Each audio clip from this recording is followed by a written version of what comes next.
तेलंगाना में रोडवेज मुलाजमीन की हड़ताल आज तीसरे दिन में दाखिल। 48,000 मुलाजमीन मुलाजमत से बाहर।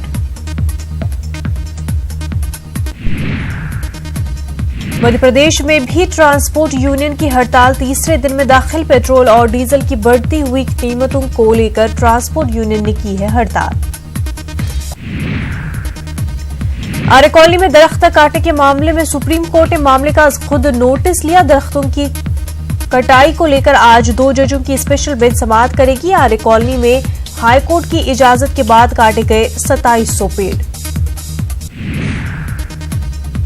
आरे कॉलोनी में दरख्तों की कटाई को लेकर तलबा की एक ग्रुप ने सुप्रीम कोर्ट के चीफ जस्टिस को लिखा था खत के बाद सुप्रीम कोर्ट ने इस मामले में समाअत का किया फैसला। आरे कॉलोनी में पुलिस का सख्त बंदोबस्त। आरे कॉलोनी से गुजरने वाले तमाम ही रास्ते बंद। दफा 144 नाफिज। हिरासत में लिए गए 29 मुजाहिरीन को मिली जमानत। हरियाणा महाराष्ट्र असेंबली इंतखाब के लिए पर्चे नामजदगी वापस लेने का आज आखिरी दिन। 21 अक्टूबर को डाले जाएंगे वोट।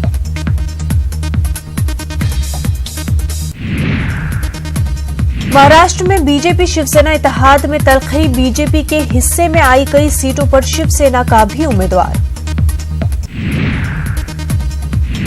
महाराष्ट्र असेंबली इंतखाब के लिए आज जारी होगा कांग्रेस और एनसीपी का मुश्तरका मंशूर। यशवंत चौहान सेंटर में मुश्तरका प्रेस कॉन्फ्रेंस का होगा इनेकाद। हरियाणा में असेंबली इंतखाब के मद्देनजर रैलियों का सिलसिला 9 अक्टूबर से होगा शुरू। पीएम मोदी, शाह, नड्डा, आदित्यनाथ, योगी करेंगे इंतखाबी रैलियों से खिताब। दादा स्टिंग मामले में सीबीआई ने टीएमसी लीडर मेथु सेम्योल को किया तलब। टीएमसी लीडर सेम्योल आज सीबीआई के सामने होंगे पेश। सीबीआई टीम एमसी लीडर से करेंगे पूछताछ। चिन्मयानंद ब्लैकमेलिंग केस मामले में मुलजिमा तालिबा की अदालती हिरासत आज खत्म हो रही है। मुलजिमा जेल में है बंद। वजीर दिफा राजनाथ सिंह 8 अक्टूबर को फ्रांस के दौरे पर होंगे रवाना। इस दौरान वो फ्रांस के मेरगोंग में एक तकरीब के दौरान रफाल तैयारों की खेप वसूल करेंगे। वहीं विजयदशमी के मौके पर वहां शस्त्र पूजा भी करेंगे। हिंदुस्तान के दौरे पर आई बांग्लादेश के वज़ीर-ए-आज़म शेख हसीना की ऑपोजिशन डिप्लोमेसी। पीएम मोदी के बाद सोनिया गांधी, मनमोहन सिंह, प्रियंका गांधी से भी की मुलाकात।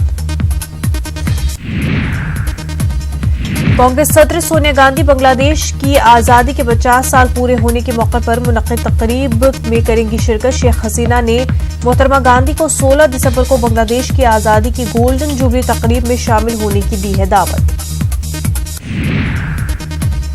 अयोध्या में मुतनाज़ा हक़ मिल्कियत के मामले में वज़ीर आला योगी आदित्यनाथ के तबसरे पर अखिलेश यादव का जवाब। अखिलेश यादव ने कहा कि बीजेपी को आईन और कानून पर नहीं है भरोसा।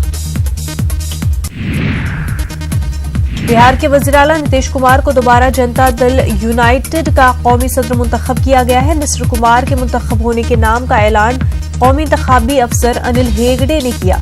अगली मुद्दत कार 3 साल की होगी। नीतीश हुकूमत पर गिरिराज ने की फिर तनकीद। बिहार में सैलाब को लेकर माफी वाले ट्वीट से छिड़ गया है सियासी पारा। हलीफ जमातें एक दूसरे पर चला रही है तनकीद की तीर। बिहार के राजधानी पटना में 9 दिन के बाद भी कई इलाकों में जमा है पानी। घर से निकलने के लिए लोग ले रहे हैं नाव का सहारा। वहीं सड़क पर देखा जा सकता है हुकूमत के खिलाफ लोगों का गुस्सा। महाराष्ट्र में 7-12 अक्टूबर के दरमियान हो सकती है भारी बारिश। महकमा मौसमियात ने की है पेशगोई। विदर्भ, नासिक, खानदेश और औरंगाबाद के इलाके में देखा जा सकता है इसका असर। यूपी में धोखेबाज बिल्डर पर कार्रवाई। जिला इंतजामिया ने जब्त किया बिल्डर की इमलाक। बिल्डर पर पहले से ही लगा था गैंगस्टर।